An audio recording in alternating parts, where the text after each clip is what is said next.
got some work to do. for them. A little scary Clearly for us. defined. I don't have Yeah, a I gavel. was thinking that we were gonna, Good. Hello, everybody. It's 11 o'clock, actually a little bit after 11 o'clock. So I don't have a gavel. So we'll start the HRA meeting. I guess we'll start with the Pledge of Allegiance.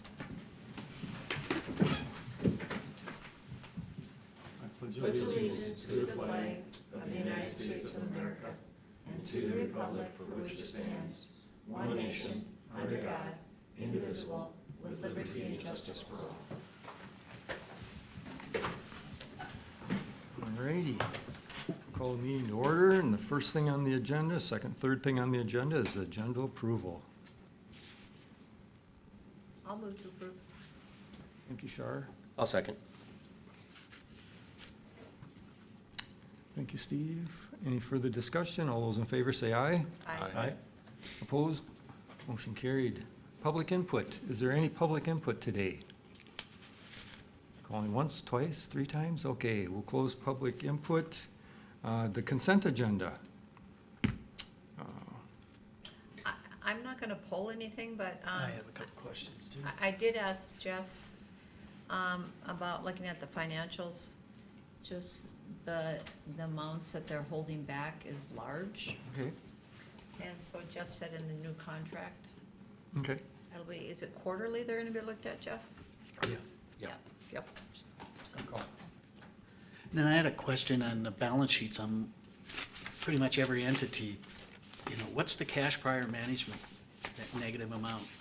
so when, DW Jones took over, there wasn't necessarily, appropriate balances for each of the individual properties. The practice of the HRA prior to that time was to lump everything together as one whole balance, and it wasn't individualized by apartments. So, they just put that number in as a plug based on everything else. The work that we've done to date has gone and, disaggregated the information, so over the next couple months, we'll be able to have that be accurate. Cornerstone does have a large, and will have a large negative balance. Part of the reason for that is when that property was built, it was intended to be transitional housing, and there was some rent assistance that was, tied to it. That rent assistance went away, and the HRA for many years was subsidizing the operations of that facility to the tune of $20,000 to $30,000 every year. So that property was for many, many years operating very much in the red. As a result, that cash balance for that particular property is really negative. And it will take time for that to move out of that state. The other properties are less so. Some of them actually have a positive cash balance. So once we get that sort of figured out and the adjustments made to DW Jones, those will be changed. Is some of that also, like with the Meadows, what's still owed on the mortgage? Well, so, part of that is there's 2 balances to the net operations. So one of them is the unrestricted, and then the other one is the, net investment in fixed assets. So to the extent that the value of the asset less depreciation is greater than the loan, then that number is positive.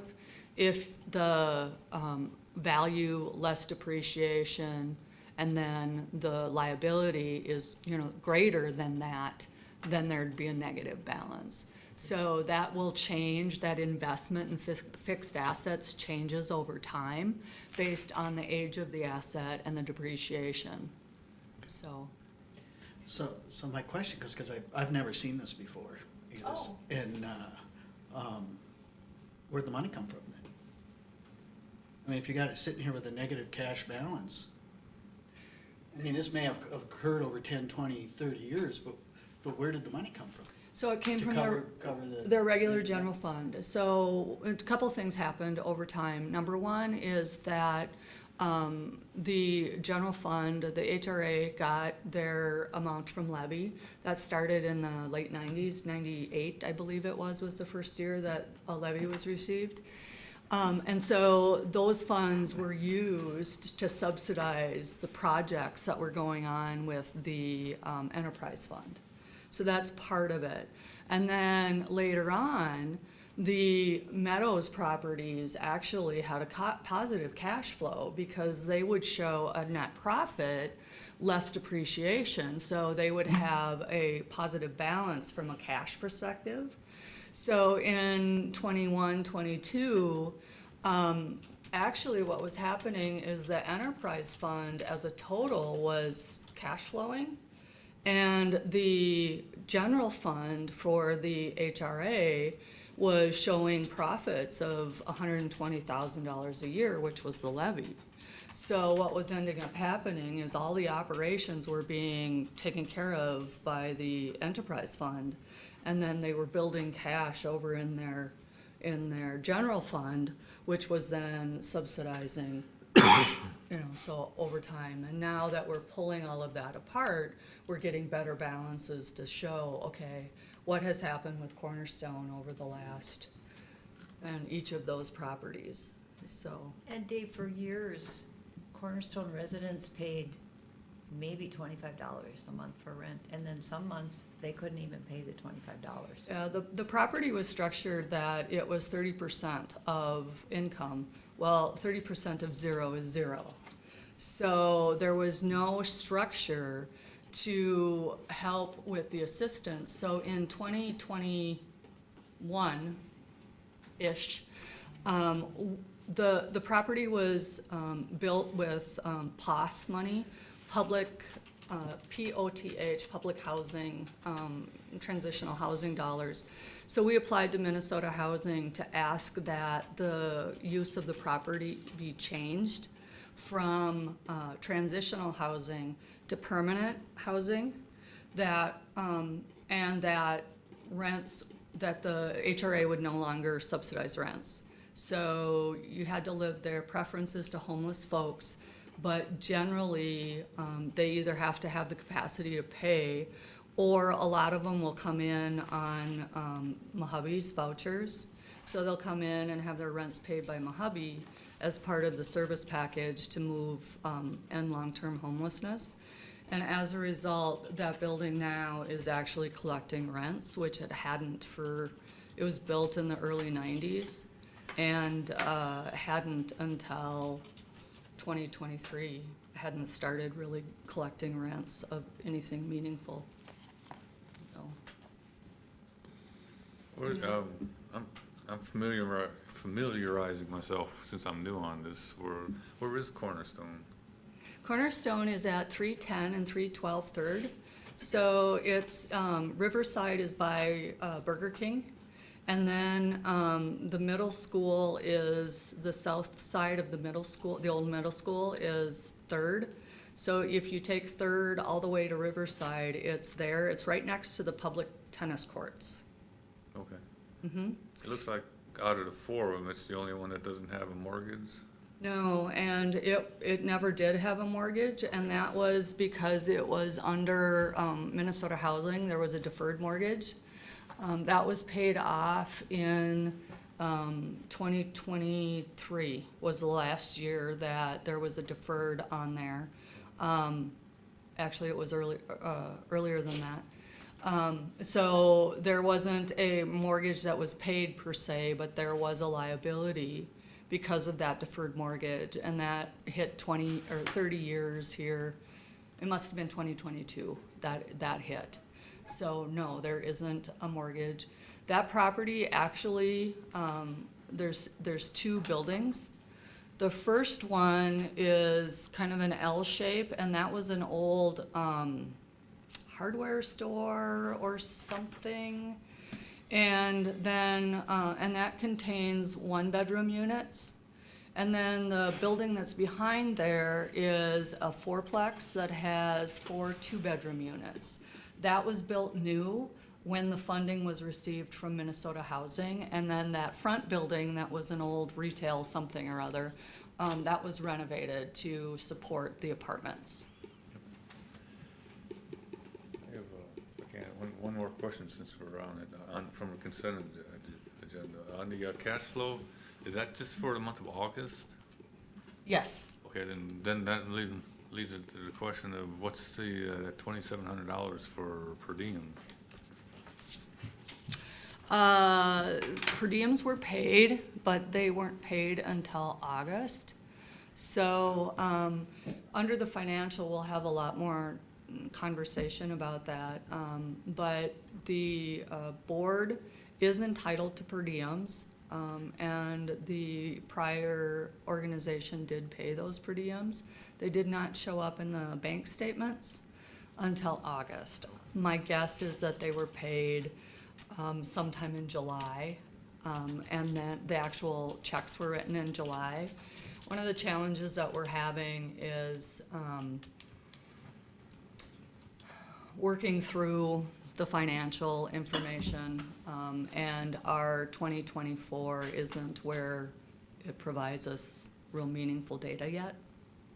So, I think a lot of the people too, they didn't take their per diems every month.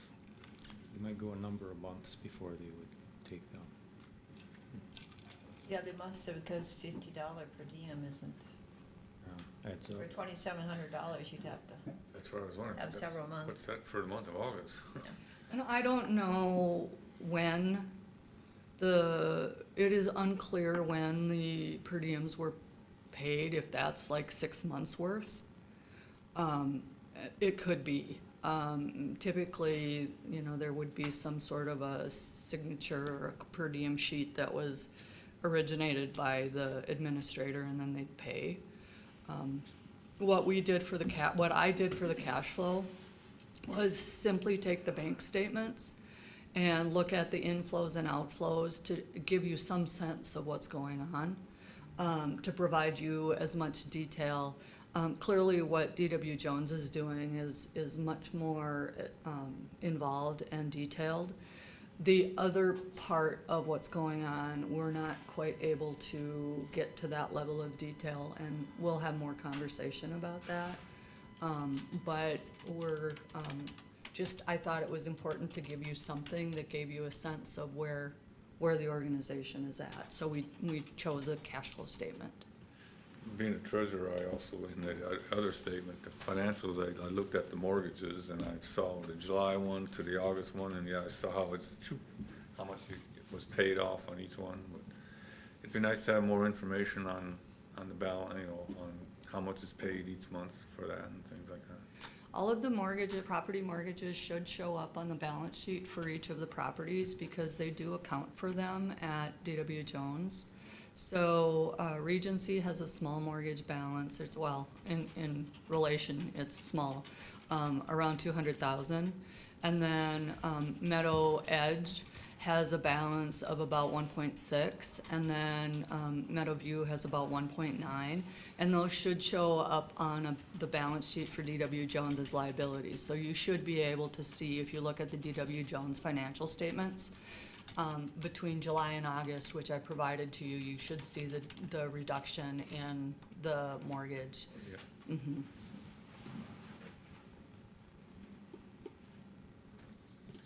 All righty. Is there any further discussion there? Otherwise, I'll ask for a motion. I'll move to approve the consent agenda. Thank you, Dave. I'll second. Thank you, Steve. Any further discussion? All those in favor say aye. Aye. Aye. Opposed? Motion carried. All righty, so on to any old business. I don't see any on the agenda. All righty, new business. Hubbard County Housing Analysis. Mr. Chair, if I might, if it would be okay, we have the representatives from DW Jones. Sure. Perhaps we could have them come first, and then we can have a more in-depth conversation. They could stay as long as they wanted, but this way they don't have to sit and listen to our conversations. Good idea. You can come on up here. Do they need another chair? I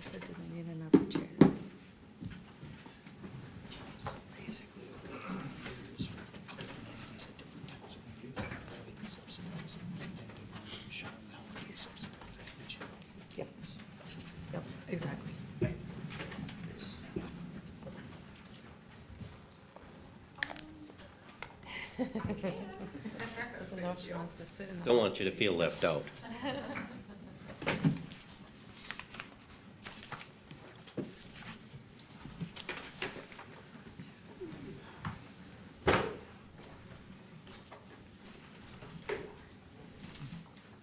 Thank you.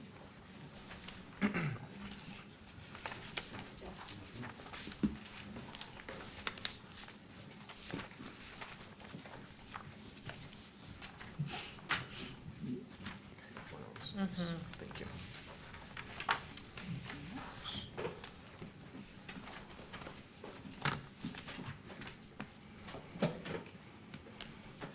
Welcome. I met Justin briefly. I'm Angie. Angie, yes. And then you are? I'm Chelsea. Okay. This is the new HRA board, and so we really wanted to have you come in, number one, because you do have a pressing request, but number two, just to be able to get to know each other and be able to introduce, so when we talk about Angie or Justin, then the board knows, and if I'm relaying information from them, you know who it's coming from.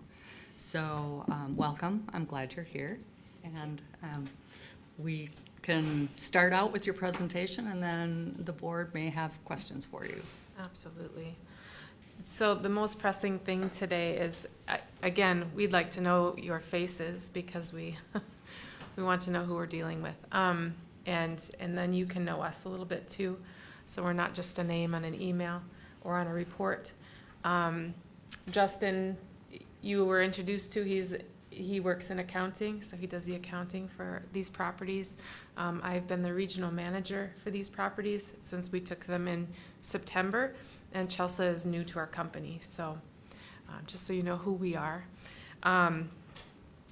So what we have in front of you is just the proposed 2025 budget with the rent increases, the suggested rent increases, so that these properties cash flow. And as I was listening to the descriptions of how things were structured before and how things are now, you know, we really want to get each property. I understand that it was working as a whole before and now separately. So, but if you want to look over these and ask any questions that you would like, but really we're coming to you for a decision on what kind of increase that you're looking for.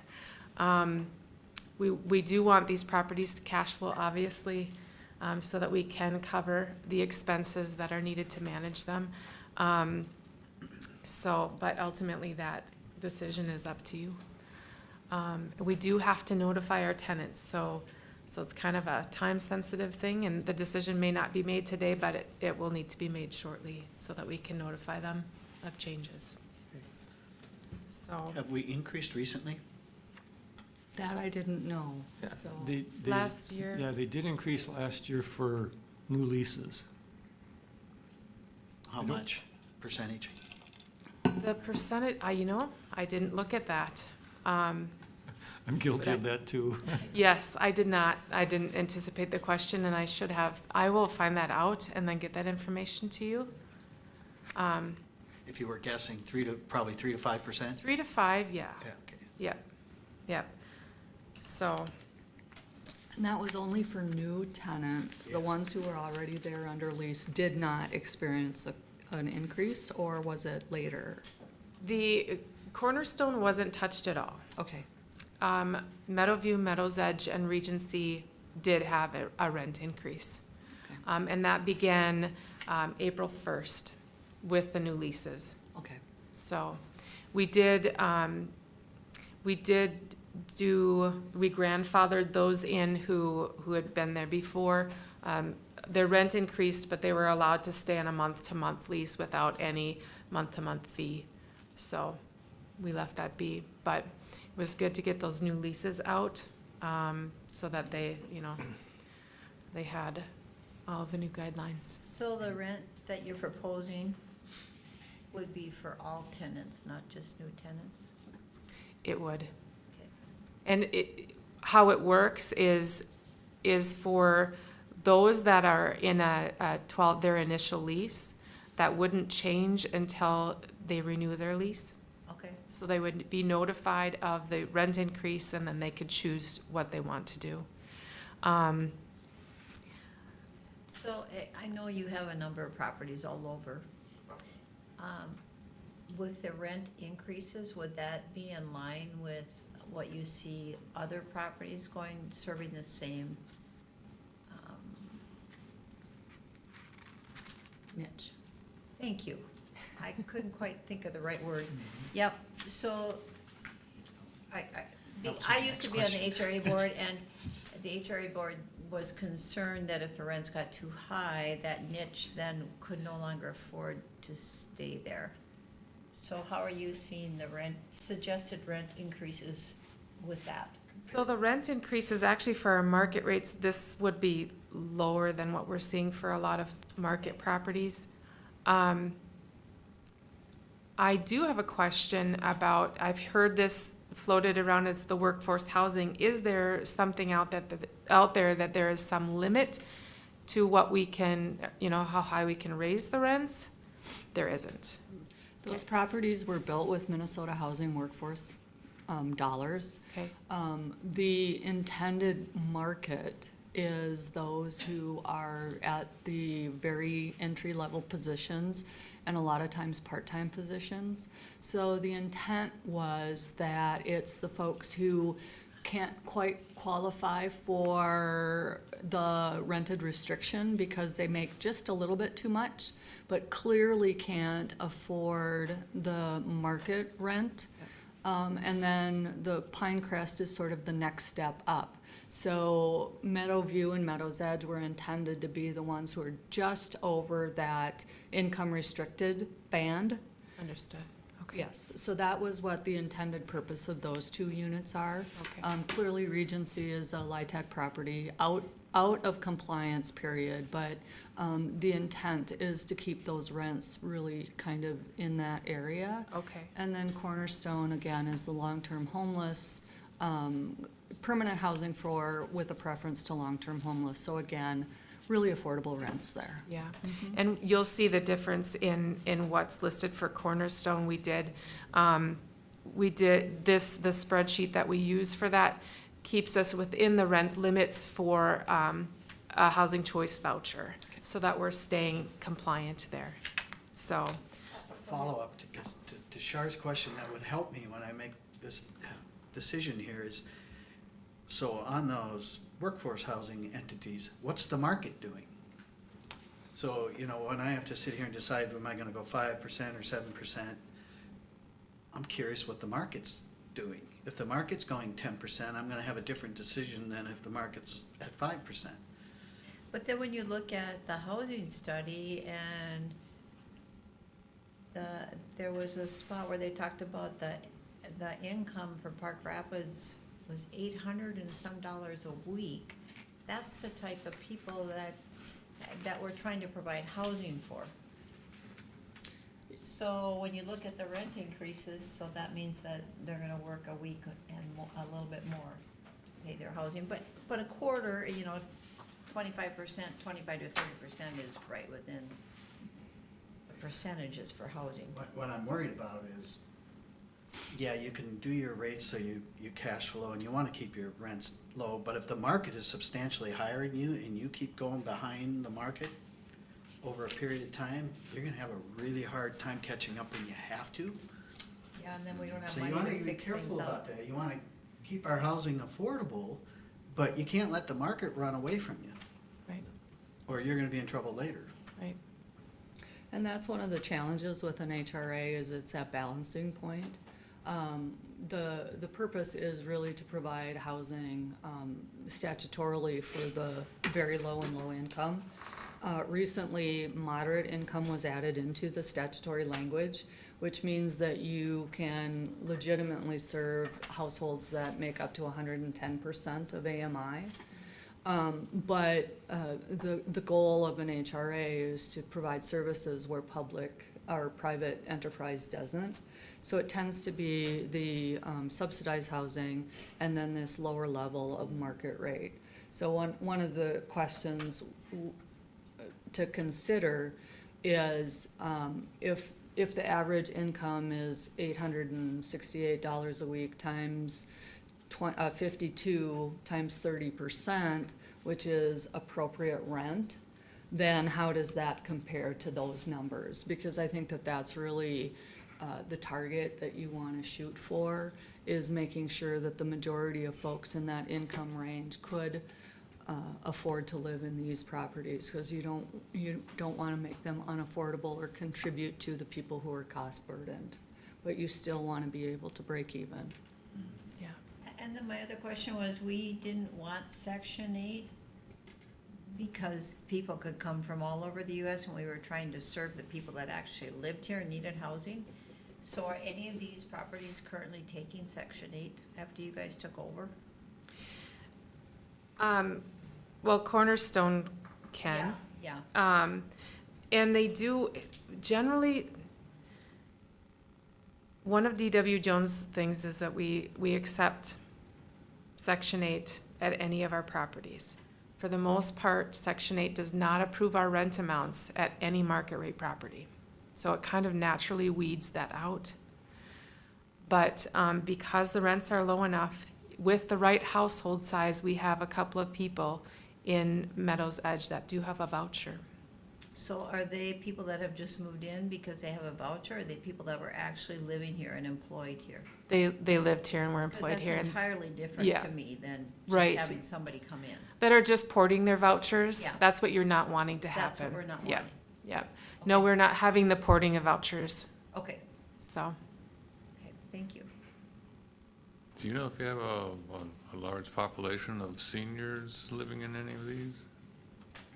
Would you know the age categories? There's a very wide cross-section of people, from, young single to families to older people. So it's a very wide cross-section. There's not specific, a specific group of people living at any of the properties. Pretty wide. Yeah. I'm just wondering because Social Security came out with their annual COLA increases, and it's only like 2.5% or so. Yeah. Okay. And I was trying to find that on the housing study. It seems to me, remembering from memory, because I didn't find it here real quick, they were talking like $662 a month was what some could afford. And you get above that, you get to be a cost burden. And that's I guess that's my concern. I mean, it's a balancing act like we talked about. Got to have the money to cash flow, plus, because if you got to still have money to do repairs and everything besides the fact. But then there's do you raise costs too much and people can't afford to live there? So I also have a question, do we have a waiting list for these apartments? Let's see. So for Regency, truthfully, we've weeded through any waiting list that was there. So, and there have been quite a few move-outs, but I will tell you that Regency is, for some reason, a hot item. So anytime there's a vacancy there, they're rented right away. And we don't have a lot of movement there. It is a small complex, but not a lot of movement. Meadowview, Meadows Edge, we don't have a waiting list, but again, people are actively looking and wanting to move in. Okay. So, Yeah, I know we've got 100% rented out, as I recall, except for one apartment that's at Regency, totally, I thought all the apartments had been rented out. we have some coming available Okay, okay. that, and I guess I think that way because they're on my list as, hey, we have to, get these rented and we have to make sure that they're ready to go. But it has been busy, so. So to both Ted and Tom's concerns, if we raise the rent, I know my hubby got all kinds of dollars, I don't know how long that's gonna continue year to year, but, so if I'm living in an apartment and my rent is gonna go up, I'm just throwing out a number, to $800, and I can only afford $660, does my hubby usually have the finances to pay the difference each month? Mojave, they wouldn't, So they don't do the monthly, they just do, because I know if you get behind on your rent, they will help out. they will. Their vouchers are limited, from what I understand. Okay. I've gone to a few meetings with them, and Yep. their services are limited, whereas like Section 8, you know, they'll go for years. So would that be the only way that a renter could make up the difference would be to apply for a Section 8 voucher? It would, Okay. yep. And most of them, you know, when these applicants come in, we do look at their income and make sure that they're making enough to support the rent. So, yeah.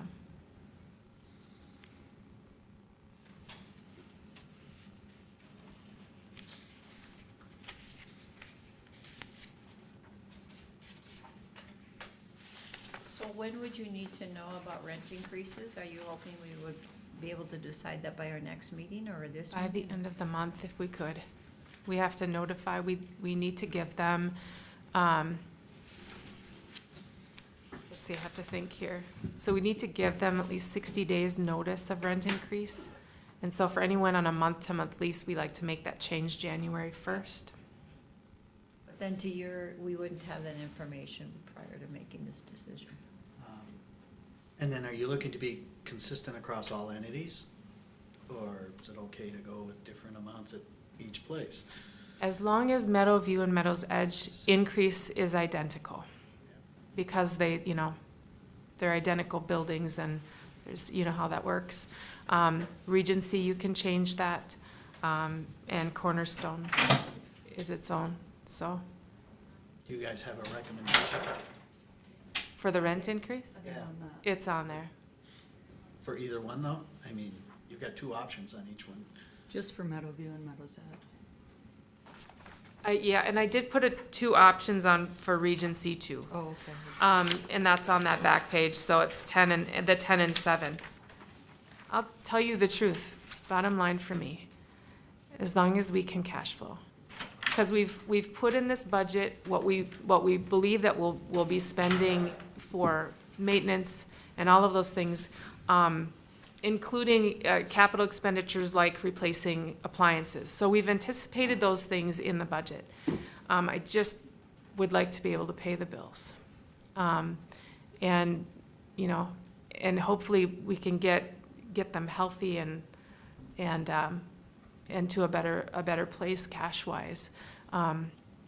So I'd like to see all the units filled all the time, and it'll really make a difference. So, For Regency in particular, I did not get to review those budgets, only Cornerstone is the ones that I've been able to see, but as you recall, for Regency, did you include things in this budget and this proposal that likely now will be lessened as a result of the small cities resources? I did not include any of those Okay. things. Okay. So, knowing that those funds were coming, so we know that the the support posts for our patios can get done, and other items that need to be done, like getting Unit 104 done so we can get it rented. Those are important things, so I did not include them in here. Okay.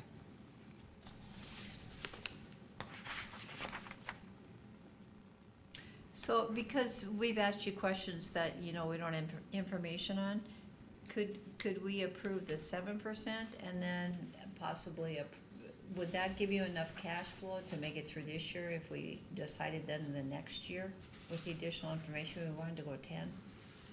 You mean to approve the 7% for 2025? Yeah. And then look at how the health of the properties and, Yeah, and then what is market rate and stuff, so we have that information?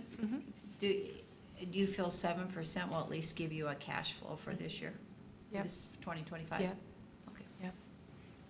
I could live with that. And this might be a question for Mary. What are the rates for Pinecrest? No, it's not apples to apples because it is a brand-new building. Right, so our studios start at $750, Okay, and then they go up to a 3-bedroom is $1,250. A one bedroom is $850 or $900, depending on which building you're in, and then a 2-bedroom is $1,050. Okay, and then just kind of looking at this quick, it looks like Meadow Edge and Meadow View, if we did the, either one, 7 or 10%, looks like they would be pretty much in line with Pinecrest or even less than that, so, thank you. Right, and we're still trying, it's two different niches. Yeah, Yeah.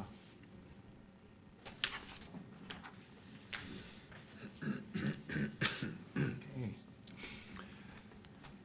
Well, that was a good comment by, I think it was Dave who said it, that if you don't at least do some and playing catch up later is not a good thing. The only thing, well, there's a lot of things to be concerned about, but the one thing that I'm concerned about is that we raise them and then people can't afford it. Maybe they can't afford it already, but they're paying over the 30% of their income for housing. And then we raise the rents, now it's even more. Is that gonna drive anybody out or not? And of course, we wouldn't know that until we raised the rents and then we saw the number of people that left and if there would be vacancies and stuff like that. Yeah, I think there's a fair number of people that struggle with paying their rent in these properties. I don't wanna raise the rent so high that it is just unattainable for them, but then again, we can't keep subsidizing these properties and still continue to operate. Yeah. I know I've heard through Human Services some of the struggles that they have with trying to place people into an apartment or something that don't have any sort of income really to speak of. And it is a huge struggle, and there's not a lot of places for them to go. Not a lot of opportunities for them, so. I was gonna add to that too, because I mean, if we, in an inflationary period, if we don't do these increases at times, we're gonna end up with deferred maintenance again, and we're right back in the same boat we've been in here for a while. Oh, It doesn't yeah. work. You know, at some point you have to, it's the reality of the way things are. We're not in control of what things cost. You know, we can subsidize for a while, but you can't subsidize it all. Otherwise, your buildings fall apart. And it's, like I say, going back to the housing study, which I didn't take notes when I read through it, seems like it was 40-some% of Park Rapids residents were cost burden on their properties. So whether that's renting or owning. So it's just a concern, but like we say, if we don't, we're not a charity either. You know, and if we don't cash flow and we don't, and like I say, I always want to say cash flow plus, because you've got to be putting some money away for capital improvements in the future. And otherwise, like you say, then all of a sudden there's deferred maintenance and, okay. So I'll let you continue with your presentation, or is this part of it? Well, that was the main thing that I wanted to bring up. We just want to make ourselves available for any questions that you may have. I do have a couple of things that I was thinking about for the properties. I know that we've got that Cornerstone unit that's getting done. We have some insurance money for the bathroom rehab, and that's moving forward. Could I have some direction on how that's going to be paid for the rest of the items that need to be replaced? Because we have ordered the cabinets, countertops, all of those things are in, so we do have to pay. And Cornerstone does have some money in there, but I don't know. And that's part of what I was hoping, before we can make a final recommendation, to see what the rest of the costs are. And then we can look at what the balance is for Cornerstone, and then whether or not we would have to subsidize that. Okay. So our preference would be to have it come out of, I don't want to speak for you, I'm sorry. The expectation is that we would use the Cornerstone funds to pay for it first. Unless I hear different from the board, and then we would use whatever else we needed to. Okay. So, unless that's different from, So what I'll do is maintain all of the invoices, of course, insurance things separately from the rest of the rehab, and then I will let you know when we're running out of funds, that way, okay? Was this the apartment that was like $30-some thousand total to fix Well, up? 20, yeah, Okay. yeah, it's a mess. But it's starting to look better, so. Yeah. It's been gutted, and they've started to put things back together, so, yeah. And we have a hard and fast deadline of November 14 per Minnesota Housing. So they've given us basically, it's been a year and more, so they've been very gracious, so. Originally, just as a matter of context, I don't know that it matters with Minnesota Housing or not, but that property was originally only 8 units with an office. The HRA self-funded the conversion of the office into a property. So the compliance is really supposed to be on 8 units, not 9. Oh, that's Yes. interesting. Yes. They self-funded and remodeled the office into a small unit. That's That- unit 5? It's the middle one that Mike is in. Yes, 5, Yep. okay, Yeah, and so that was self-funded okay, and not part of the POF program. interesting. Yes, Hmm. yes. There's a lot of history with these properties. So, I don't know if that makes me old or not, but, no, I'm glad you know it, though. yeah, so, I've always said if we need to push a little bit, we can do that, because technically, we've always had 8 units online. There you go. Okay, good. It's So- good to know. Yeah, and that's because I'm wondering, because if we don't make a decision on that today, but we don't have all the information as far as estimate costs and that, we wouldn't meet again till after the deadline. No, and from what Mary was saying, then we'll just pay invoices as they come in, and then when we run out of funds, then we'll submit the invoices we have. And then we'll figure that out and be able to provide some assistance or recommendation on sort of where we get it from. Yeah. Do we know what's, like you say, Cornerstone does have a balance? Do we know what that is? I would have to pull up my computer to have the. Well, I have August, I was so, gonna say that would be. yeah, I'll just, give me a second here.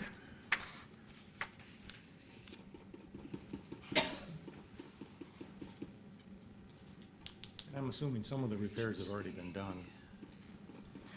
Some have. I mean, we've left it alone. But they've focused on the bathroom for now, and, Okay.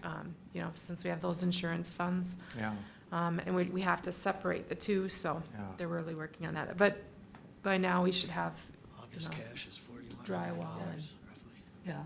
This is the unit with that had the dogs? yes, and then the Yeah. water damage in the Yeah, I saw bathroom. the pictures, yeah. Yeah, it was Very sad. very sad. There's about $4,000, a little over $4,000 in their account right now.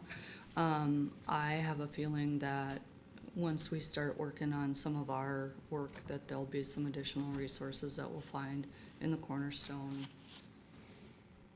accounting. Okay. And then we'll have to cover, I would say, probably about 15,000. Okay, good. Insurance will cover the rest, or? Yeah, so insurance will cover, they provided us with the majority of the bathroom repairs. They provided like $8,000-ish. Once we they paid us up front for about $7,000. Once those are finished, we can submit the invoices, and then we'll get another $1,800. Okay. So that's still due. And then the rest of the apartment was probably about 20 to do. And so we'll have to cover that. We've got about 4, we'll have about 15 that we'll have to sort of look at whether or not Cornerstone itself has those resources, or if we have to provide a transfer from our general fund to there, or one of the other properties to fund that. explain this to me, because I've been trying to get these numbers to work and I can't. So Meadowview at 10% increase, cash flow increase would be 16,000. Meadows Edge would be 11. Per month, right? No. Or is that annual? That'd be Year. annual. So 7% at Meadows View is 7,300, but at Meadows Edge, it's only 2,300. And same with Regency, at 10% it's 6,000, at 7% it's 1,700. I tried to calculate that out, I just could not get that to work. So can you just, I'm not doubting you, I must be doing something wrong. So how did you come up with these numbers? I was wondering the same thing, because between 7 and 10 is 3%. Yeah, So you'd think that it'd only be a 3% difference Yeah. between The the two. biggest variance for costs is the depreciation. so So that's what's, okay. Meadowview, the appliances were depreciated separately from the building, so their depreciation is about $20,000 more than the depreciation at Meadows Edge. Okay. It was an oversight. Both of them should have had that additional depreciation because their appliances cannot last for 30 years, and they were not pulled out and separated for that. And that causes probably the largest differentiation between the two balance sheets. How about for Regency then? Regency has had quite a bit of repairs, and, Yeah, it has. and we do have to have repairs there as well, so that might be part of it. I'm not quite, Because they're taking Well, out, and their you're rents are taking a out lot lower. needed repairs, right? To Yeah. just, their rents are a lot lower though too, I aren't know, they? but at I didn't look. 10% it's 6,000 and at 7% it's 1,800. Because there's only a 3% difference, but it doesn't work out. Yeah, you would think it would be more like 4,200 Yeah. versus 1,700. That's the math I didn't understand either. Yeah. The 3% difference, 10 to 7, and it looks like there's a greater difference. Let me look at the worksheet that I used and see if there is a miscalculation. Well, okay, so tell me if I did this right. So I just took, for 7% of Regency, there's a one-bedroom that's $45 a month. I calculated out for the 8 and the 6, and I took it times 12. So that's 4,000 and some dollars. And then you must have taken out, because you're talking about just cash flow, so then you must have taken things out from the 4,000. The rents, the management fee for Meadowview, Meadows Edge, Oh, yeah. and are based on net revenue.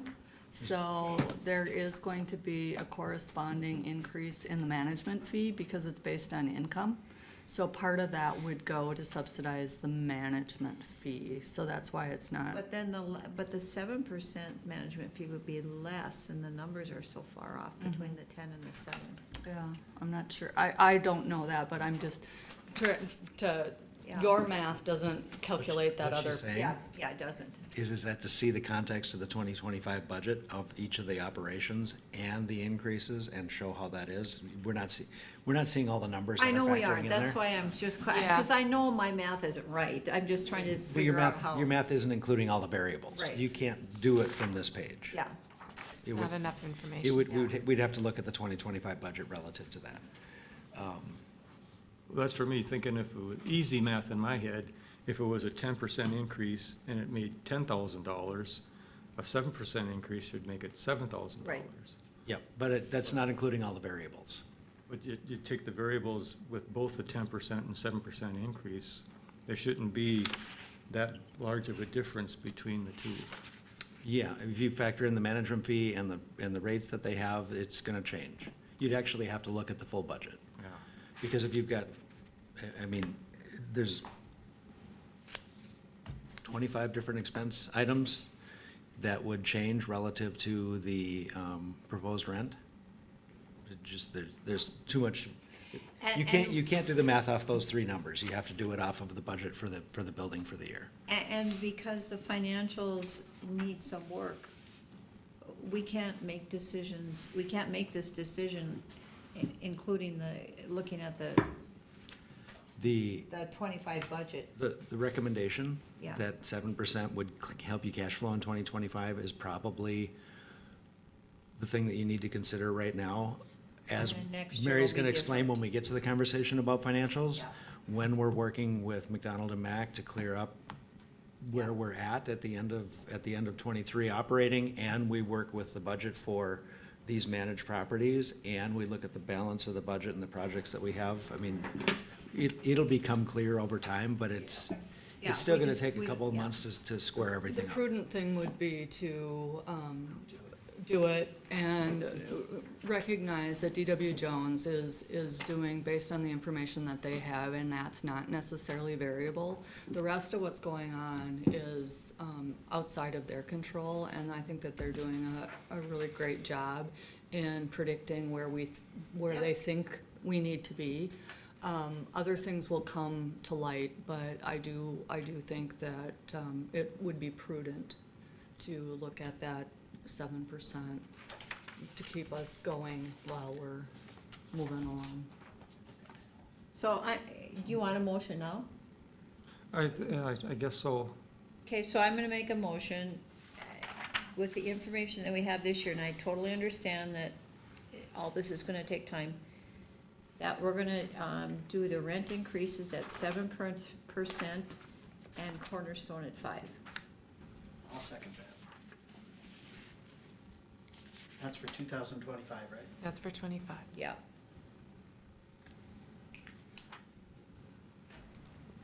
And the 5 was for Cornerstone, you say? Or- Yeah, for Cornerstone, they have that at the top of the page, Ted, Okay, their suggestion. alrighty. So we have a motion and a second. Is there further discussion? Without any discussion, all those in favor say aye. Aye. Opposed? Motion carried. Mr. Chair, if I could just make one more comment, I was on the HRA board for years. I'm thrilled to have you on board to manage. Thank you. Yeah, it's a daunting job. So we'll continue to, I don't know if there's any other questions you have for us? Anything that you want to add, Justin, or anything you want to present to the board? Nothing to present, just I keep a monthly, every month I do a monthly review. So if there is something new, I'll try to keep you guys, there's a letter that I send with the financials that I keep it, try to add anything new to that letter, and then you can see the financials that are attached to that. And if there's anything that catches your eye and you have any questions, if you have any questions, feel free to reach out and I'll take a look into it and get an answer back to you guys, so. Okay, thank you. Does I guess, Does the budget on the back here, is this representative of the 7 or the 10, or is it model, both of those options? The budgets that are printed, they're just the budgets, not based on a 7 or 10% Okay. increase. So that, We use the budget yep. to create the increase. So the So if we budget, put in, the revenues are the only thing that's changing, the expenditures won't change regardless of what this is, Right, so except that's for just the management to fee. show you what we're proposing what we're thinking that will be spent. And then, we have not inserted any rent increase here. So you're gonna see My question was, can we get a new copy of that showing the changes showing then? the increase, yeah. so now that once we get approval, I will enter in those new rents. I'll pull that budget, the detail, it's what's called the detailed trend, and then I will send that out, and there'll be more of a better description of what rent used to be, the increase, what the new rent will be, and then there'll be a signature at the bottom for that, and then, yeah, so there'll be more details, there. I'll get that sent out this weekend. Yeah, and I did have a chance to review the Cornerstone one, but I hadn't reviewed the other ones, and so I'd already made some comments about some things that I saw for cost savings. Yep, and I did make a few adjustments, so I gotta get you an updated detail too. Hey, do you guys have an office in Park Rapids, or do you all work out of the Walker office? I'm just curious. Justin and Chelsea work out of the Walker office. I work remotely Okay, from Staples, actually, and Oh, travel okay. quite a bit for the company. okay. So, yeah. and I have one last question, and you probably can't answer it, but is there any surprises that you see coming soon? Surprises That we may have to address? with the buildings. Yeah. Not surprises. We have some challenges ahead. There are still some deferred maintenance pieces out there that I am trying to address wisely, because we just can't sink the funds into some things all at once. But there are things that are not urgent. So there are things that, like broken doors. We have an issue at Meadowview and Meadows Edge. There are so many doors that have been broken by tenants. So, the way we practice, when they break them, we replace them, we charge them, even though they're living in the unit. What we've had to do is modify that. When they move out, we replace them, we charge them. Because we can't, it's thousands of dollars. So there are things like that that are just sitting out there. And for me, I've been with DW Jones for almost 20 years. And maintaining properties and doing it well is something that I'm passionate about. I like things to be nice for our tenants, but we just can't do it. So, we have to figure it out, take care of those things that are urgent, and then sprinkle the other things in so that we're paying cash for those things. That makes sense. We know that at some point we're gonna have to address putting some grass, at least in the front part of Meadowview, Meadows Edge. It's pretty much weeds there. And we'll look at that, but again, we couldn't include it in the budget, so we'll see if we can work around it somehow.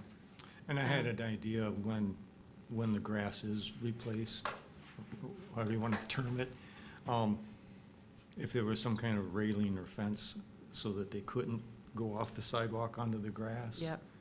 It's, if you only give them that route to go in, then they're gonna be, you might have a dog that's gonna stray, but most humans are gonna follow the concrete then. There's gonna be some of those that would probably hop the fence, or a railing or whatever, just because you can, type of a thing, but it's just an idea I had Yeah. that, because how do you keep people from walking on the grass?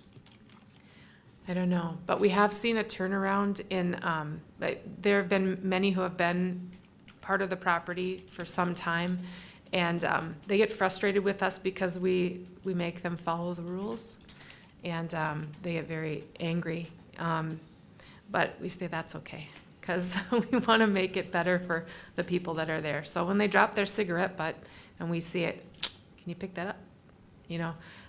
That's just a little thing, but there are other things too. Yeah. How they handle their animals. Is their animal approved to be there? We look into those things. So there's been some frustration, but we are seeing changes in even how they treat the property because of how we look at the properties. Okay. So I have there's a question. change. Is it the hollow core doors that? Yeah. Okay. Let's talk about what it might be if we replace them with solid core. Okay. Because rather than necessarily doing them all at once, if we're breaking them, or if they're getting broken, if we slowly can transition them to solid core, that might be a smaller outlay one at a time, Yeah. and then over time provide us with a better outcome. Yeah. So let's talk about that. And then just as an FYI, we just put mulch in our new properties so that we don't have weeds. And Where did you put mulch for your where you landscaping? would, right between the sidewalk and the building. Oh, that whole area? Because my question, unless we water in this area, And by that's July why- there isn't grass. And that's Doesn't why we matter. did it. Yeah. And we're gonna eventually get drought tolerant plants, but I was able to get a whole semi-load of mulch for like $1,000. So, Did you do did you dig down like 3 feet, or you just laid on top? Did you put any fabric down? no, our landscaper that we talked to said it doesn't do any good because the mulch decays over time. It does. And then the plants just grow on top of it. So you're better off to just use a weed killer on mulch because the weed killer will get absorbed into the wood and then keep the weeds from coming up. And then as long as you don't do it around where you have the plantings, then you're much better off. And so that is something that we might want to look at instead of grass. I'd be very open to that, just so it yeah. looks nice, Yes. And what do they talk about with replacement on that? Because mulch, of course, deteriorates, so, how often? Every 2? Well, they were thinking 3, so, and I found a place where if we could coordinate, you can buy it by the semi-load, and it's, way cheaper. I bought a whole semi-load for 15, and that's 88 yards. So if we coordinate moving forward, that's something that we can potentially, and it looks a lot nicer than weeds, Yes, so. yes. I might drive by today then and see. Do you, Mary, at Pinecrest, do you have a designated area then for pets? Yes, Yep, so the pets supposedly aren't supposed to use the mulch area either. right. Please, no. And then we do have, they aren't supposed to, I know how that goes, but we do have people who don't necessarily behave, but, we have, they've been pretty good about it. And then we do have the little stands with the yeah, stuff yeah. by where they're supposed to be bringing their pets, so. That is something I'd like to add, but it's a pretty minimal price to put the posts in, Yeah. yeah. Yeah. So, yeah. I personally liked who did this in Bemidji, Mary? They do a DNA testing on the dog or something. Keepers, Steve Keepers and his So properties. if you don't clean up, we know who you are. That is one of the things that, to stay competitive, what we've been experiencing with our applicants is some are turning away from Meadowview and Meadows Edge because we're not pet friendly. And I know the decision, it always has been that it's not been pet friendly. But we're finding people won't move in without their animals. So, Well, I get that, and I have animals, so I don't have a problem with that, if they're good renters and responsible. but then that puts another burden on the property. Yeah, it does. Because we know about damage. It also, what we require is a pet deposit and a monthly pet fee. They also have to go through pet screening, and we implement poop prints, which is what you're talking about, so that we can test that feces, and then we charge them $350. Yeah. So, but it does take care of that problem.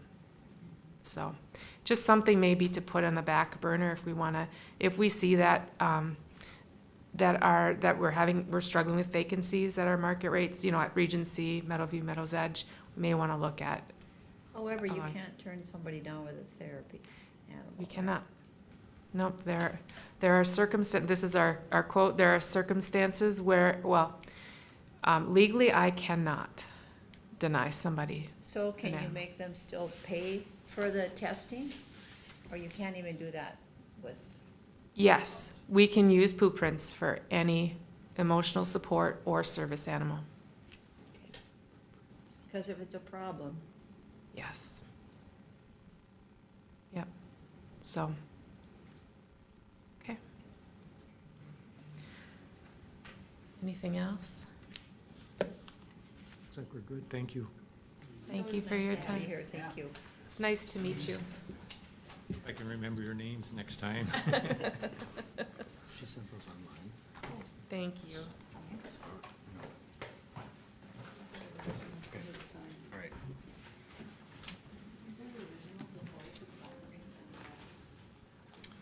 Alrighty, so then we will go back up to the Hubbard County housing analysis. So, as a result of a grant application between, that HLDC made to Greater Minnesota Housing, and then, what you came up with, we were able to, commission a housing study, all 300 and some pages of it. But what we found is, we did that and the groupings on purpose. So if you notice that there is separate information for each of the cities, but then we also included the northern tier, what we call the northern tier townships. The reason for that is that there's an expectation that that area is ripe for development. And we wanted to get a sense of what kinds of things, especially in light of having the tax forfeit properties what kind of market may be available for those. And so that's why we specifically called out those townships, because they are different than the rest of the county. And they do have different demographics, as it's really called out pretty clearly in the housing study.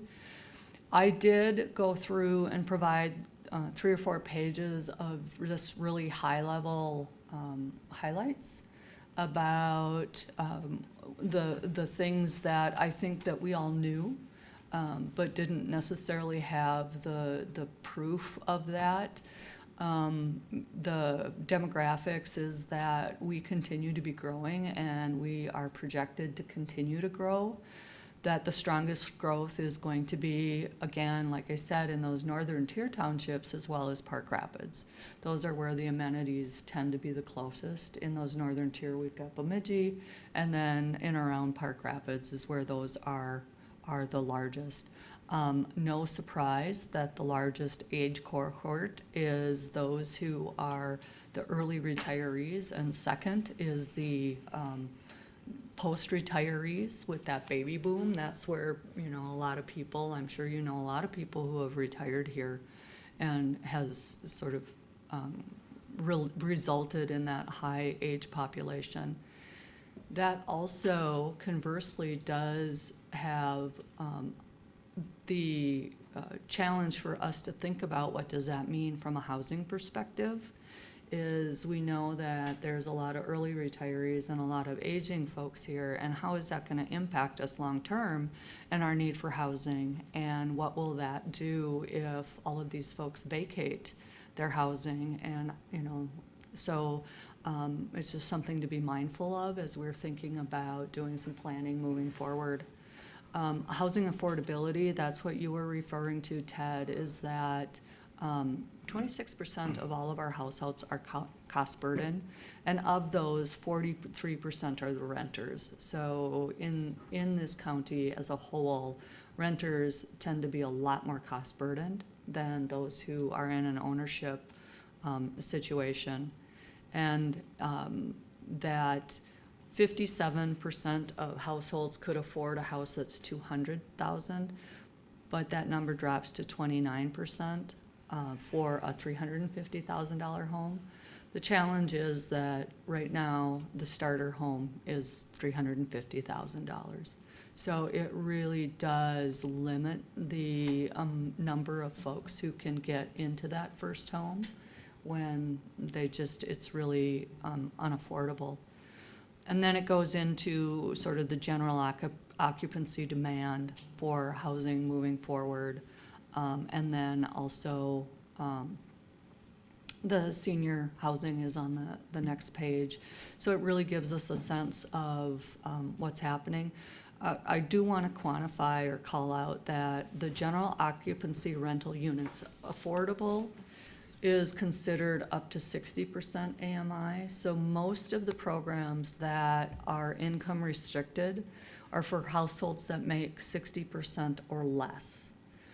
What we consider workforce or moderate income households is those who make 80 to 115%. That's really classified as that moderate income. So that market rate does include that workforce, but then everything else. So when we're talking or sort of picking nits here, workforce housing is really 80 to 115% or considered moderate income households.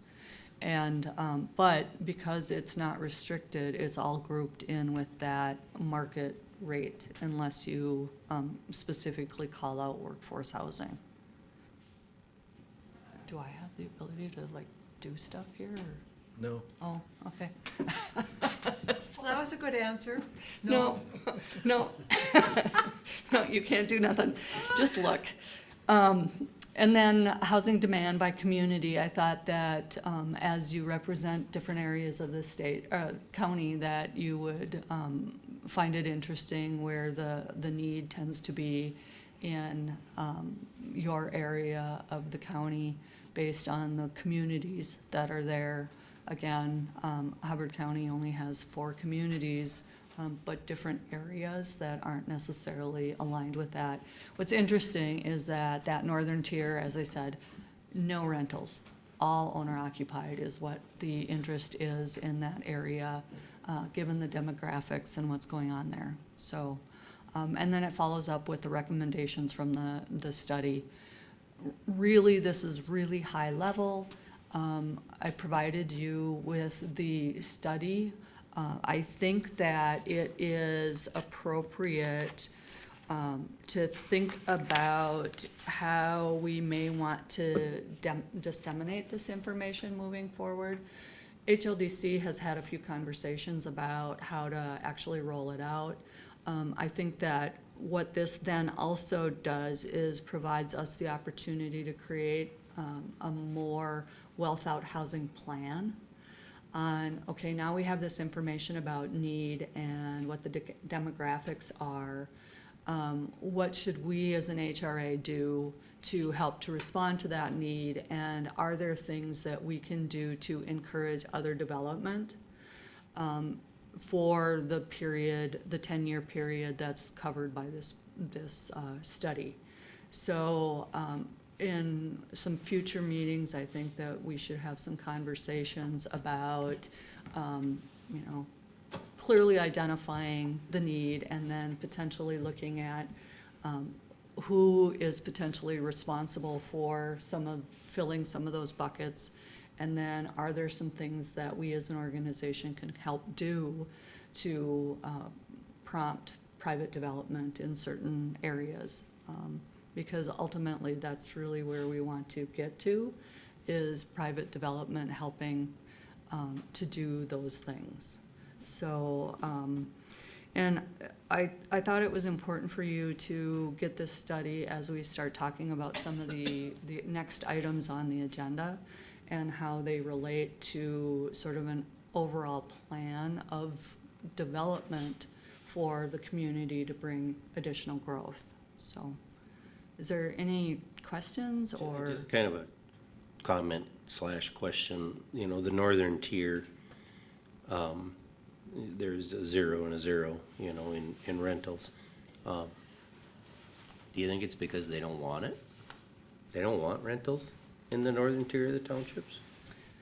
Well, Or is it, there's so much availability in Bemidji that it's just easier to rent an apartment in Bemidji because I work in Bemidji. I don't want to have to drive. This isn't how many there is, this is the study's expectation of the demand for rental housing. Oh, okay, all right. Yeah. So just to clarify, the heading is, Yep. so their analysis of the demand in the northern tier Okay. is that there currently isn't any rental up there, and there wouldn't be a market for it, probably because of exactly what you were saying, that it's already exists in Bemidji, and it's easier, and also because of the zoning and the lack of infrastructure.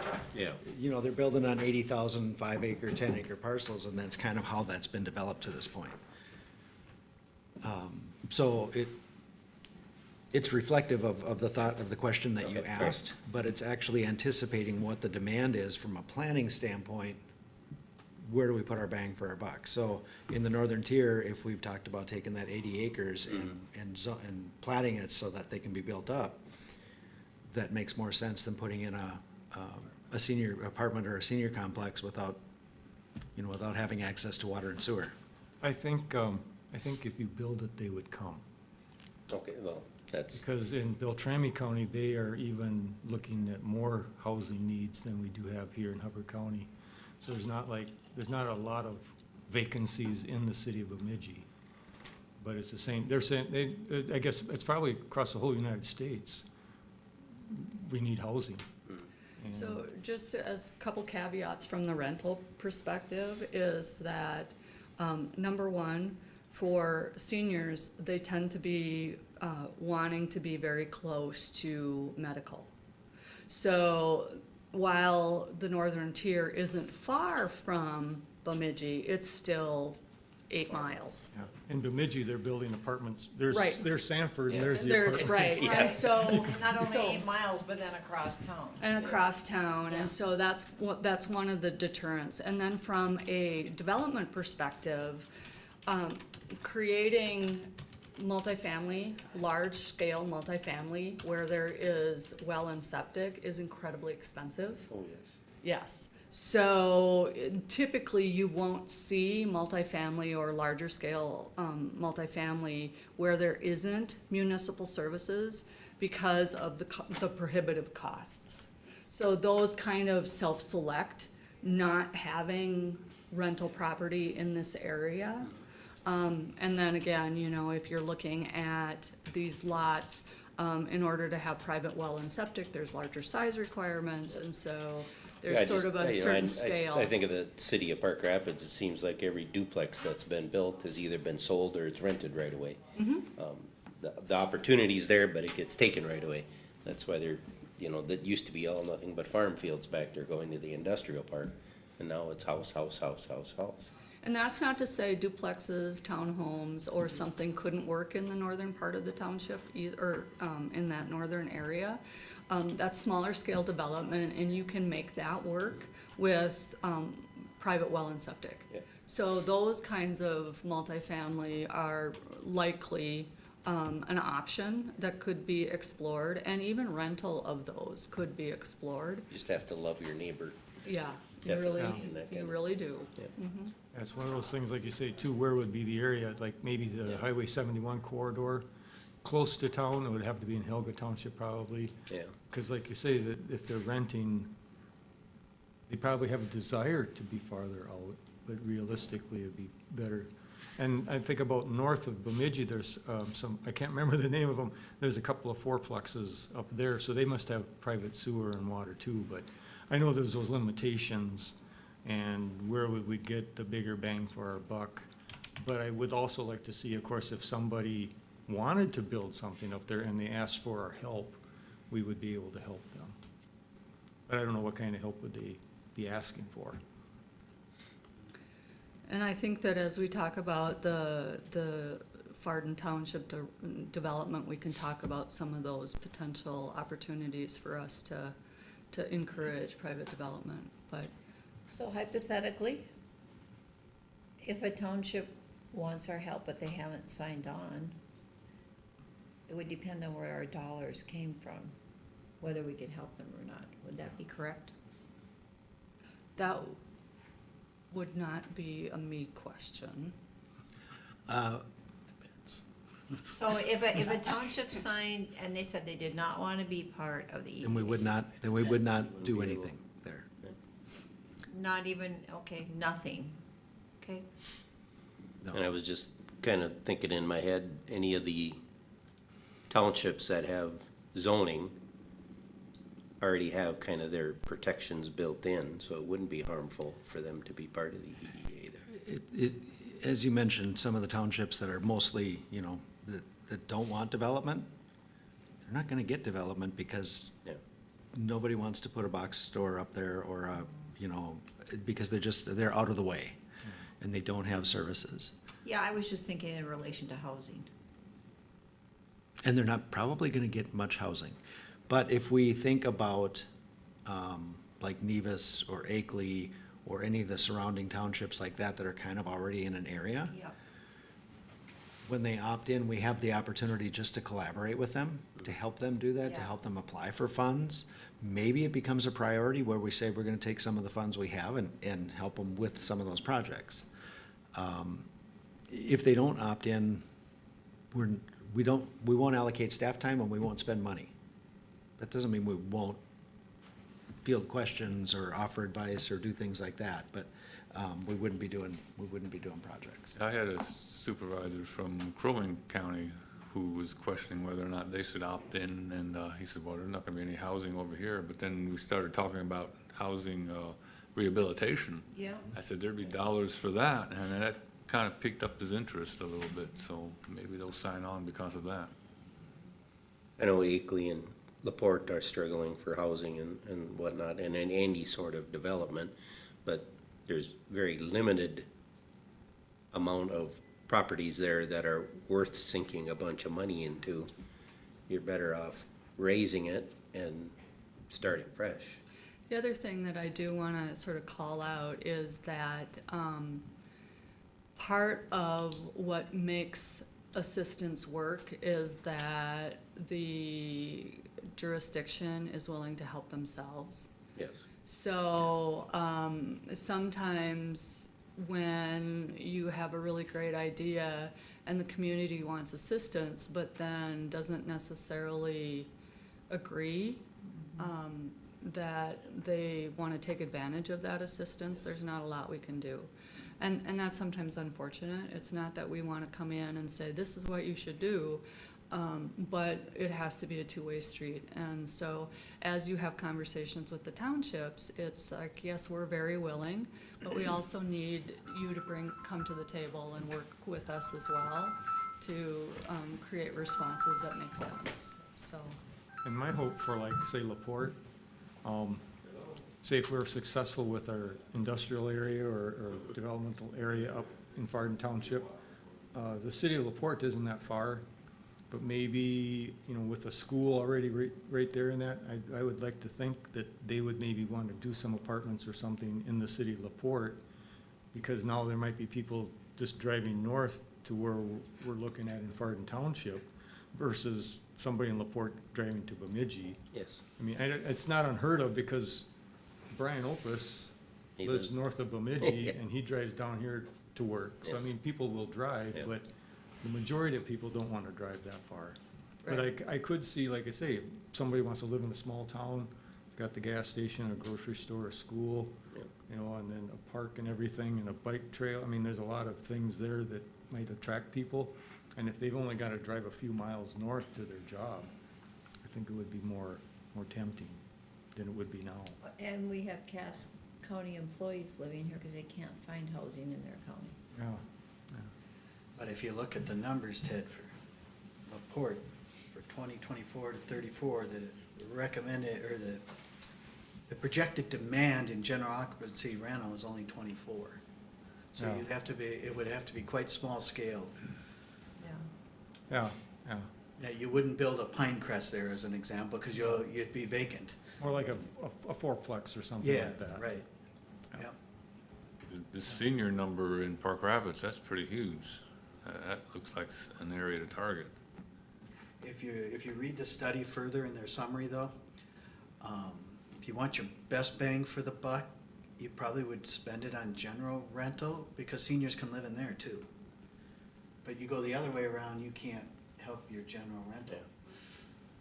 So, not that there's probably not some room for somebody, but, you know, as a government entity, would you get heavily involved in just senior? or Well, would you try know, to hope well, it private depends. picks that up? I mean, it really depends on, and that's again, part of where we need to spend some time on the plan part of it, to really sort of pick these numbers apart and really think about, where does it make sense for us to have a role? Where does it make sense for us to have a supporting role?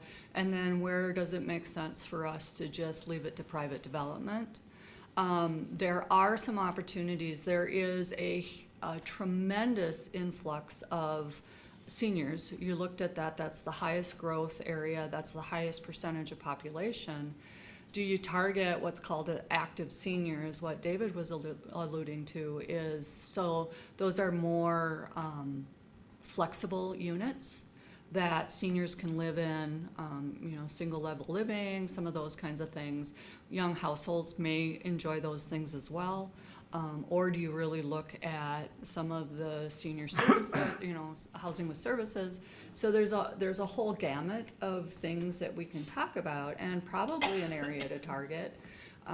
But I think we should have more of a contextual conversation about where does it make most sense for us to do that.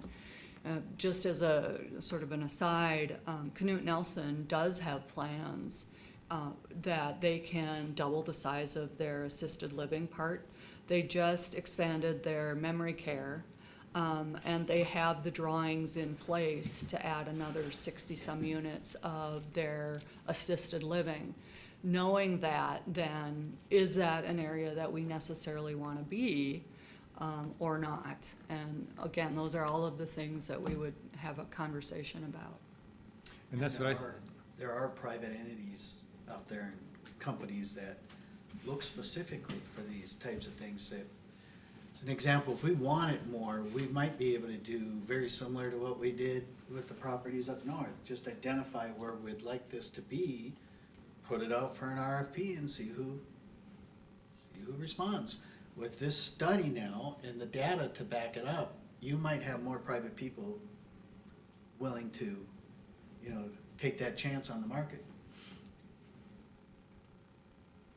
And I like like you were saying with Knut Nelson, being able to expand and all that. I like that. It's not government dollars in a sense, it's private enterprise, and I'd like to see private enterprise succeed. We work with the different cities and, you might come up with a concept that works and then you float that out there and see if somebody is interested. Yeah, and they had, in the report too, I think they talked about Nevis having an apartment because of people that work in Nevis are coming to Park Rapids to live and stuff like that, so like I said, I've said before, I like to read these things and sometimes read them twice so then I can remember stuff more. I don't have total recall, but. There is such a wealth of information in the study that you just get overwhelmed with it. And I have been trying to figure out a way to easily pull apart, so that Akeley can have their own, highlights of Akeley and that. But the way that the report was formatted, it's not necessarily easy to sort of pull it all apart for folks. But I think it's worth having conversations with at least the 4 communities about here's what this study shows and here's the information that is vital for you. Definitely read the summary at the end, Mm-hmm. because it's multiple pages, but they do a pretty good job of doing a little bit of that, so you can kind of get your head around it a little bit, Yeah. because it's a lot of data. And a lot of the data is repeated, 2 or 3 Yeah. times. But, Yeah. They try to do a little summary on, suggestions, I guess. Mhm. I think that's where they talked about maybe an apartment building in Nevis. So it's good. And like I said, I think with the need for housing all over, I think whatever you build wherever is probably gonna be successful.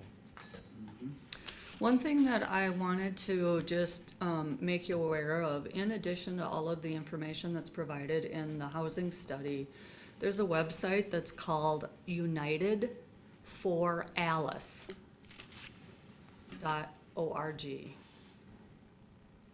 And it's the name Alice. And what Alice stands for is Asset Limited Income Constrained Employees. So it's that 80 to 115% AMI, the moderate income. I oftentimes will call it the missing middle. This website has a ton of information about, and it's down to the county level, on what it costs for a single adult to live here, what it costs for everybody up to 6-member household, what the cost for housing is, and how they're over and above, or how it plays with the income restricted. So it provides really a bunch of interesting information for that workforce housing component that at your leisure you may find to be an interesting resource.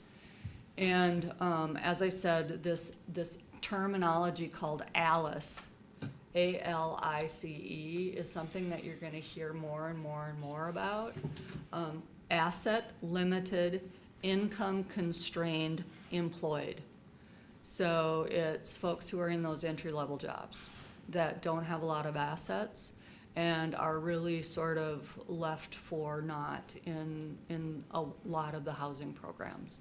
So I just wanted to call that out for you, and that at your leisure, it is a really interesting website, so. Alrighty. So are we finished with the analysis? If we are, we can move on to 7C, owner-occupied rehab. So, one of the hot topics that has always been on the agenda or on the, potential for opportunity is the owner-occupied rehabilitation. You may have heard many people saying that it is impossible for us to build our way out of the housing crisis, that in conjunction with that, we need to support the, opportunities or the units that are already here. And one of the ways to do that is through an owner-occupied rehabilitation program. There's not a lot of resources that are available to support that. As the county, we've talked some about the potential for using future funding from the Housing Trust Fund. But I have become aware that right now, there's really one administrator who serves most of northern Minnesota for the RLP and ELP program. And I think that it is beyond the capacity of the administrator. So it may make sense for us to apply to become an administrator, that we would serve Hubbard County, which would allow easier access for individuals that may be interested in doing some home improvements, because we would be here locally. And that we could also then explore other ways of layering resources to have a greater impact on owner-occupied. And this is a tool that we have the potential to use outside resources to get our owner-occupied program sort of up and running and functioning, and then we can see, okay, where are the gaps? Where could potential housing trust fund dollars make the most impact from a county perspective? And then where are some of the other opportunities that external funding, such as the Small Cities program, could help to support the other programs that are available? So again, I don't necessarily want to compete with it in the administrator. I just don't know that they're able to serve as much as we would hope. So I think that there might be an opportunity for us to think about doing that. As I looked at that, I did include sort of the one-page highlights of the way that the Minnesota Housing Program works. They have the Rehabilitation Loan Program, which is RLP, and then they have an Emergency Loan Program, ELP. Those come with some administrative dollars, but I don't quite know if the amount that they provide covers what it really costs to operate the program. So there's a little bit of an unknown there. The other thing that we would be challenged for in some aspects of the program is that if a home is built prior to 1970, it has to be tested for lead, regardless of whether or not there's, a potential for lead, you test it. And the current administrator is the only one locally that has the machine to do it. And I don't know how we would sort of coordinate that use. So, and that machine is not cheap.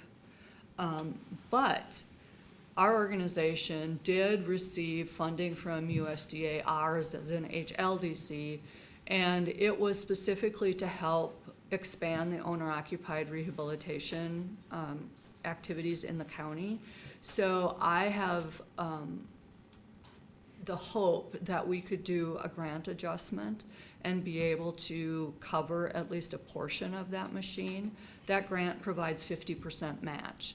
So potentially, if this is an avenue you would want to go down, we could look at that being a potential funding source. The other thing that we could do is maybe contract with the organization that has the machine, Or just say, you know, if you're sort of in that area, we can't really do much right now for the lead work. So, you know, we still have options. The program features are up there on the screen. It shows, you know, the loan amounts, the amount of admin. The other sort of caveat is that it's based on closed loans.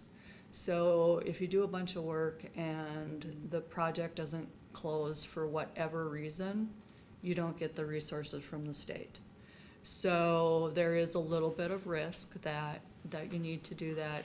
The other thing that would be pretty vital is a software that will do sort of the management of this and help track with the inspections, the work write-ups, and those kinds of things. And so there are a couple of costs that would be associated with implementing this. But if you chose the software wisely, we could use it for more than just this narrow thing. We could use it for a lot of the programs that we would be potentially rolling out over time. And again, the machine itself would probably provide us with some opportunity to better serve the county with local resources. So, Well, you speak of an administrator that has the machine. Is it here in Park Rapids or is it somewhere else? they're in Bemidji. HRDC has one. It's Okay. HRDC. Okay, right. Is there any information on how much they're using it now? What's the demand for the need for it? And that I don't know. One of the things that we could do is just not worry about it.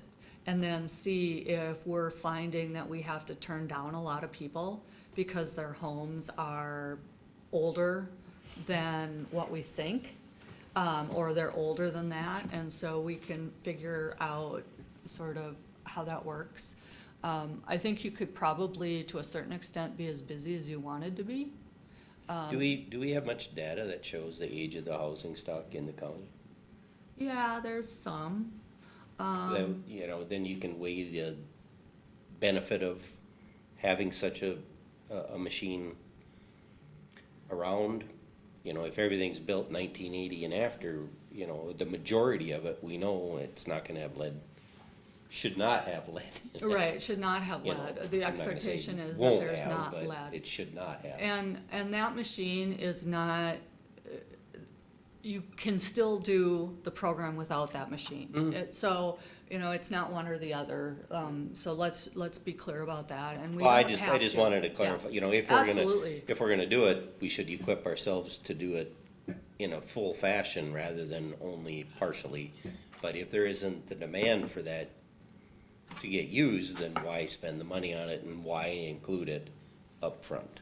Minnesota, MHP Online, maybe you can pull it up, mhponline.org, has a housing status thing, and it says roughly how many houses are built between, prior to 1970. Generally, an older home is gonna need more rehabilitation. And we have plenty of homes that are older than 1970, just within the city, probably mostly within the city. I had Well- one constituent from a county specifically asked me if there was any programs for this, and I'm pretty sure their house is older than 1970. The other thing that I really like about this program is that it can be used for mobile homes, whether or not they're taxed as real property. So if there's mobile homes that are in, you know, you have a mobile home park with 4 homes in it that are clearly taxed as personal property, you still can use this to help folks in mobile homes or to do replacement. It's one of the very, very, very few programs that can address mobile homes. Would it wouldn't qualify if a person had a mobile home they bought a new mobile home and they still have their old mobile home on their property, it wouldn't cover the demo of the old mobile home, right? No,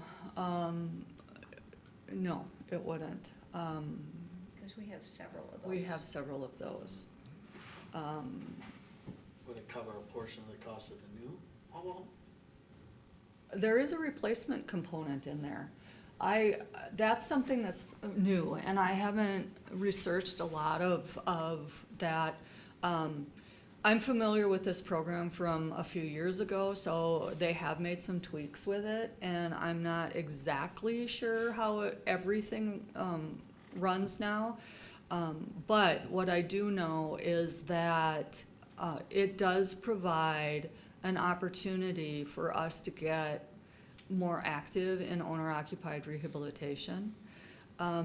Interestingly enough, a person from Hubbard was in our office today to let us know about their emergency energy assistance program. And one of the things that this program can do now is help with replacement of broken furnaces. So I said, well, if we're doing our owner occupied and we're doing that, then, there's some other things that we can immediately layer, as well as the weatherization program. So we could look at layering some weatherization with this, and doing some things. And again, not everybody has the ability to travel to the administrator in Bemidji. And so having a local program probably does help some folks. And it is a way that we can get a program expanded without necessarily using local resources, other than sort of the black box about what it actually costs to do the loan pieces of it.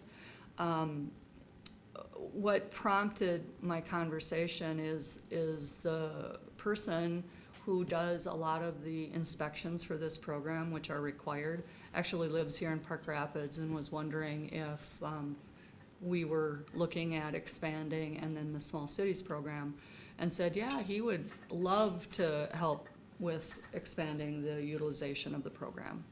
So. I like the idea of the owner-occupied rehab stuff. The two issues that I think is getting the word out there. Like I say, after becoming a commissioner, all the things that are available out there that I had no idea. And then the other thing would be people's pride. They don't want to ask for help, even though they may qualify, they don't want to ask for the help. But that's, But they might look at a loan differently than Yeah. they do a handout. yeah. But like I say, it's still, to me, a lot of it is getting the word out there. But the question here is about whether or not we should apply to administer those programs so that we have more direct access to that as a way of rolling into this. So yes, generally the idea of owner-occupied redevelopment makes some sense, and we've been having that conversation for a while. But this is the question of, do we send an application in to be administrator in this area so that we can keep things moving? Well, I guess in the end, what's it gonna cost us? So do we need a motion for that, or, What's it hurt? Cognizant of. so a motion? I will move to have Mary do the application. Okay. And I'll second that. Okay. Any further discussion? All those in favor say aye. Aye. Opposed? Motion carried. Thank you. Great. I'm so excited. As far as getting the word out too, what I've noticed too with HLDC and having the hangar there, especially from the business standpoint, it probably could work the same way with some of this other stuff. People are really starting to just come in that have no idea what's available and just start asking questions. So it's Well- really kind of changed that a little bit, where they just would assume there was nothing. And if we put the word out at the Township Association, so townships know about it, word will get out. Even to those townships that don't ever come. Just a simple stop into the hangar and say, hey, is there any program available for, this is what I'm thinking of doing? And it might And not you'd be be surprised what you so, get back. And it's got a different flavor than walking into social services and asking for assistance. It is different feel. I think one of the things that we will need to explore is putting some signage out that sort of announces that this is the home of the HRA EDA as well. That will require us to kind of take a step back and see if we want to use the county logo or if we want to have something before the HRA had their own logo, so we want to do some of those things. I will say that we found the old HRA phone number. It was not discontinued. And so now if you actually look it up in the phone book, it will ring to our office and we will be able to answer it as Hubbard HRA. So that is a great thing. And in fact, today I had a call wondering if this was the right place for her to call about something. And so having that access and sort of aligning that stuff should help, so. Alrighty. Next on the agenda is the Farden Township development. So we've been having these conversations, sometimes a little bit in the reverse order, about what has been going on, but one of the things that we've learned is that, Which one do you want to start with? let's start with the economic development one. This one? Yeah. So, as I've been having conversations with deed staff, now we're gonna put our economic development hat on, and there's a actual economic development person with Minnesota Power. A lot of organizations or a lot of businesses that are looking to expand are looking for larger quantities of land. And they are also looking for rail access is a real big one. 4-lane highway is a big one. Adequate power requirements. And understanding, we were sort of started by looking at the old potlatch that's owned by Zavril. We were looking at the potential of whether or not there might be some appetite for the current owners to sell that and look at sort of redoing that into an industrial park. That was not the case. So Jeff and I actually started looking at property that would be available that would check those boxes. And we found that there's a lot of land in Farden Township that's tax forfeit, a lot. And we found that a lot of it checks those boxes. So our idea is what if we created a potential industrial park that would serve this area? It's not very far from an airport. It's right on a 2-lane or 4-lane highway. It's not very far from Highway 71. It's a thoroughfare. It's got rail access. It's got all of these wonderful things. And would that then spark additional tax capacity in this area of the county where it's kind of difficult to do stuff because there's no, quote, city?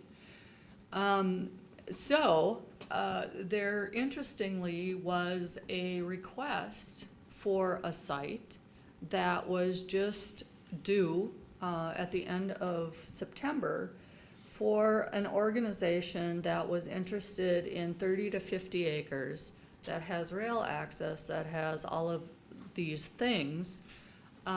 So we took a stab at submitting the request. Now, whether or not that goes anywhere right now, I don't know. What I also found is that we need to do a lot more in being able to sell this property. We have to narrow or highlight all of the amenities in a way that, provides some marketing materials. But the goal would be here that we create purposefully places that would attract industry to locate in an area that would otherwise not necessarily have a lot of potential for development. We would probably have to expend some money up front here in order to get the information that we need to do responses to site selection.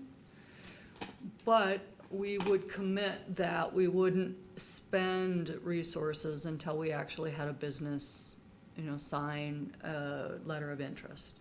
So we would say, okay, this is our identified industrial park. These are all the things that we know about it. We're gonna try and market as well as we can to get that first business in. And then we can build out the necessary accesses, the rail accesses, all of those kinds of things, potentially using federal EDA funding, deed funding, state deed funding. All of those have kind of a prerequisite that you have a business identified. So the plan is that we are deliberate in identifying this as our industrial park, that we start marketing it, and that we really start actively pursuing potential businesses to locate here. One of the things that makes this sort of additionally attractive is the other part of what we're talking about here, which is the housing development. So this parcel is 3 miles down the road. When we first started having these conversations, I had Mark Fuller from Freeburg and Grun just throw together some ideas for me to see what it might look like.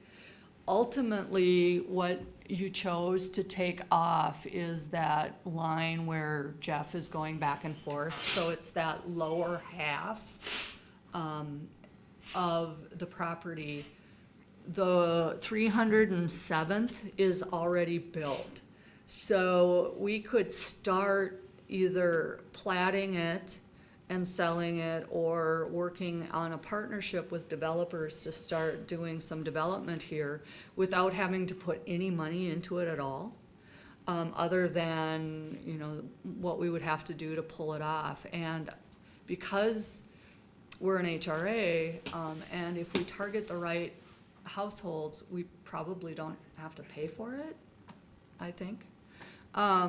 Based on pulling it off. And so we could, again, potentially find some cost-effective ways of creating additional opportunity for housing development, which is not very far away from where we're looking at doing our industrial park.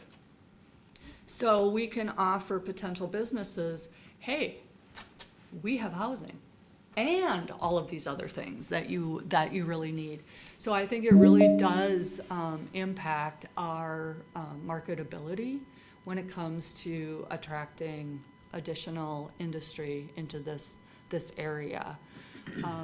And as I said, this was a scale that we looked at. These parcels are all tax forfeit, and the front parcel that's kind of kitty corner is a potential future, but that would require road build out. That's why we have really opted to look at the northern parcel, which is already on a built road, so we don't have to pay to start getting housing in there. So that's the context of where we've been going with this tax forfeit. And sometimes we've kind of had the cart before the horse a little bit based on just the movement of the processes. But I wanted to provide you a little bit better context on how these two are really interrelated with each other, and provides an opportunity for some economic growth in this area of the county. Farden they were gonna sign the EDA? Yep, they did. Yeah, okay. Does Beltrami County have countywide zoning? Or does the township just north of here in Beltrami have zoning at all, do you know?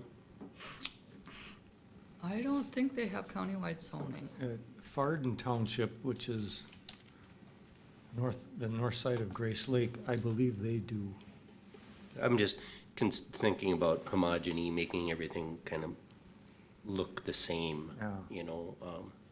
But I think, 'Cause this seems like there's a whole lot thrown into a small space with some wetlands and whatnot. That reconfiguration of some of those lots, I think, should be accomplished if this was to be the end result. But if it looks out of place compared to what There is is a north of there, as far as zoning requirements and things like that, you know, There's a maybe that needs to be development that's considered. very close to this, where it was before, where is that development? The lots are like, I know Jeff had said north of there was housing. But these are 2.5 acres, aren't they? yeah, these are fairly large, Or 2.25. lots, Two but and a there quarter? is, Okay. there is a development that's, not far from here, that the lots are teeny tiny. I don't remember where it is, but it's on, off of two. It's just east. Okay. So this Moose Road is the continuation of 307th into Beltrami County. Okay. So you can see as you go up this way, and that this road winds through here, well, these are all residential parcels, they're lakeshore parcels. They just kind of wind in through here. Everything that's sectioned off less than to 5 or 10 acres or smaller.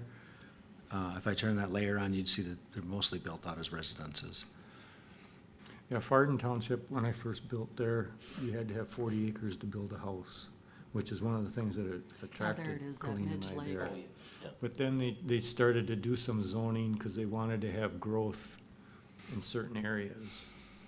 And so I don't know how in-depth their zoning is. So based on the 2.5, 5 acre, 10 acre parcels that you see up there that look very much like what we have in the rest of northern Hubbard County, I would suggest that the context is very similar. But I can answer the question and find out if that, I don't think they have countywide zoning. We can find out, I can ask Eric what they've got for the township up I there. don't But think they do either, but. because it looks similar, I would guess that they're operating along similar lines. And you can see that Midge Lake Estate, those are the lots I was talking about being very tiny You're in trying to relation. maximize. Yeah. Very tiny in relation to what we're talking about. We're looking at, of course, private. Something more like this. Yeah, something more like that, where it would be enough space for a private well and septic, that it would be attractive.